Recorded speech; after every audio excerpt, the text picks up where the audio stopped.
All right, everyone. Attendant to the stimulus bill that I think is still being bogged down in the House because Nancy Pelosi's crazy. By the way, happy birthday, Nancy Pelosi. I think she's fucking 80 years old now.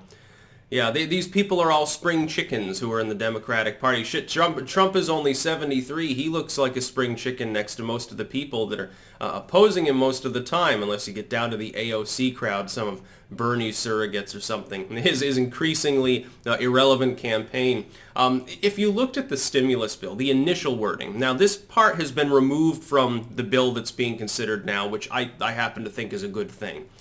The initial stimulus bill provided for funding to go into trying to develop some sort of system by which the government can use Ethereum as a sort of digital currency. What you would have is the government would create a sort of official wallet system, government creating a secure crypto wallet. I'm sure a lot of people would like that. The problem is that it would actually work because all the normies would get aboard. Once the government says it's okay, they'll get aboard. Right now to them, crypto is still terrifying. Like, it's scary because, you know, the people that do it, they have a lot of computers and do mining. What's mining? What's a blockchain? What is it? What is a hash? They don't understand it, and so it's frightening to them. And so right now it's still very early on and really in the crypto revolution, if that's what you can call it. Could fall flat, by the way, these proposals. What they're going to try to do, and this is something I predicted many months ago when Facebook tried to release its own currency that sort of fell through because half the corporations that were backing it decided to pull out because of pressure from the U.S. government. The U.S. government looked at what Facebook did. See, here's what happened. Facebook realized, Zuckerberg realized, hey, I've got the investment capability. I can make a currency, a cryptocurrency, issue it, and I have the ability, I have the money that none of these other crypto people have. I have billions of dollars. I can lobby the government to make my currency official for the U.S. or for the West, or to recognize it in some legal capacity to allow me to push the other crypto aside. People have to trade it in for mine because it'll no longer be useful. This is what we've got with online banking already. Online banking is essentially run by only a handful of companies. It's not that other people can't issue digital currency. You could basically design today a PayPal knockoff. You could basically do that. Good fucking luck getting any major group to accept the currency. And good luck, by the way, navigating taxes, navigating the legalese involved with the banking and regulatory system. The government has regulated that industry. You can get in if you got 100 million or so to spend in the first place. You know, Elon Musk could probably figure it out. You probably don't have the money to do so.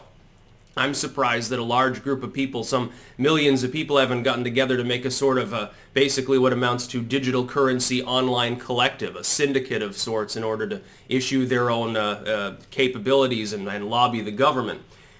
What Facebook did is realize that none of the crypto groups had become dominant and that at some point in the future, this is unfortunately what tends to happen, it'll get ruined by centrality because it involves money. Governments love money. They love controlling money specifically. Why do you think they double dip tax on crypto?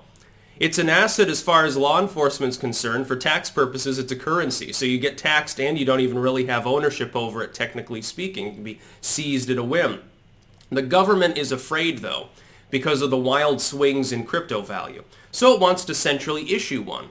The problem is that while intelligent individuals are going to stick to the Wild West cryptos, which will increasingly, by the way, be regulated out of existence if this happens, you'll have no choice. The value, it's not that they'll be outlawed directly, they'll just be regulated into non-existence because they'll be no longer valuable, no longer accepted. Apparently the government has chosen Ethereum over Bitcoin or one of the other main competitors, Litecoin, some of these others.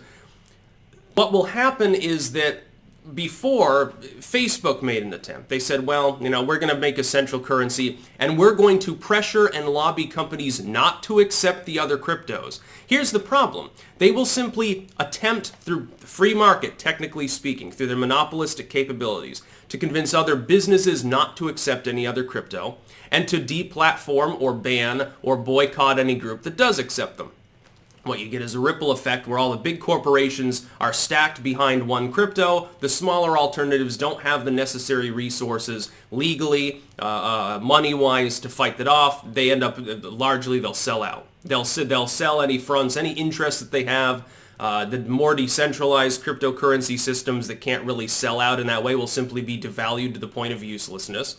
and everyone will sell their crypto off very quickly and adopt the Libra coin. This is what Zuckerberg wanted. The U.S. government said, no, we don't want you to do that. Why would they say that?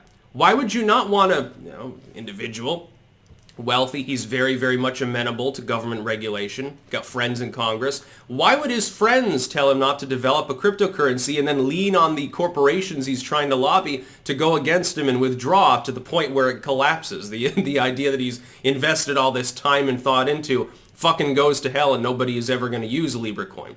Why would they backstab their friends so much? The government wanted to centralize it. They want direct control over cryptocurrency.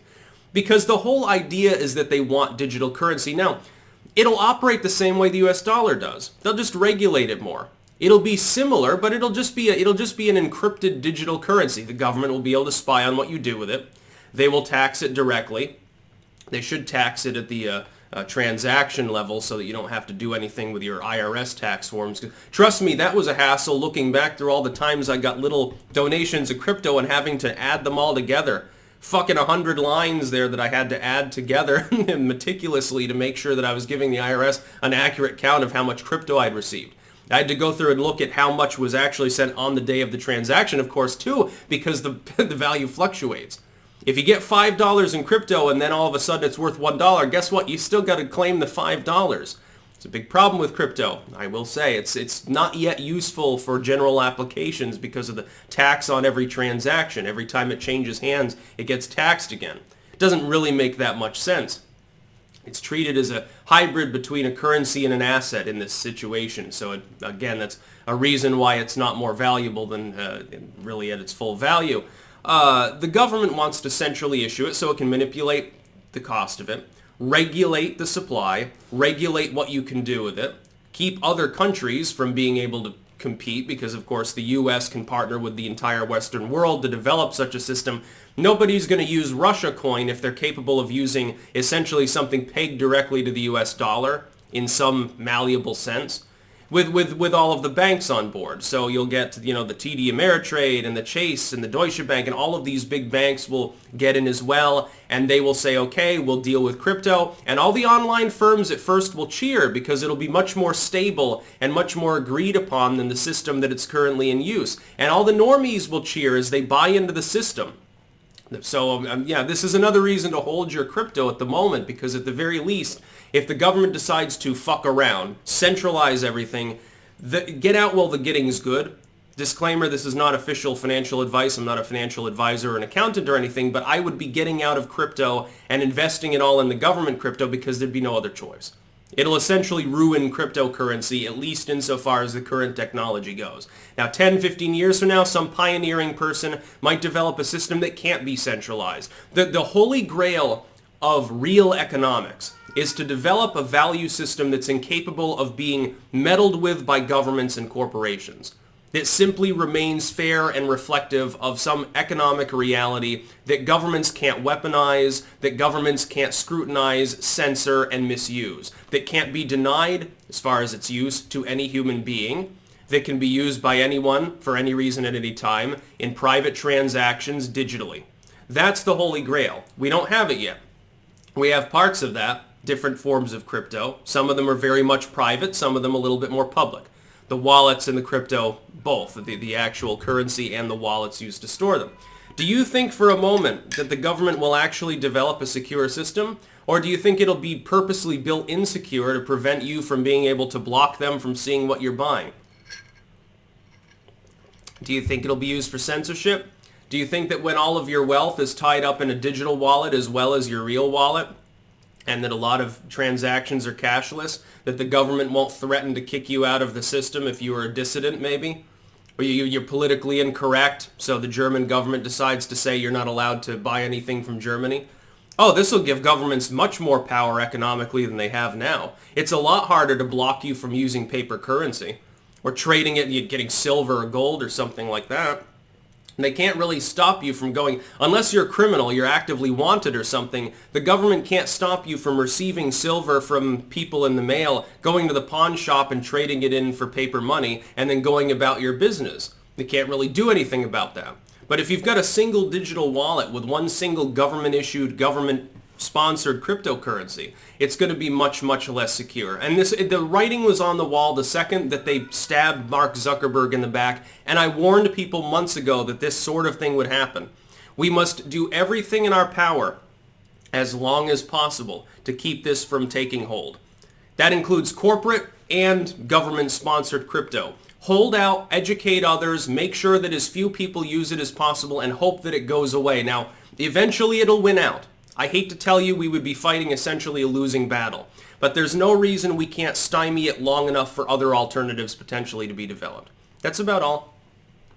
Peace out.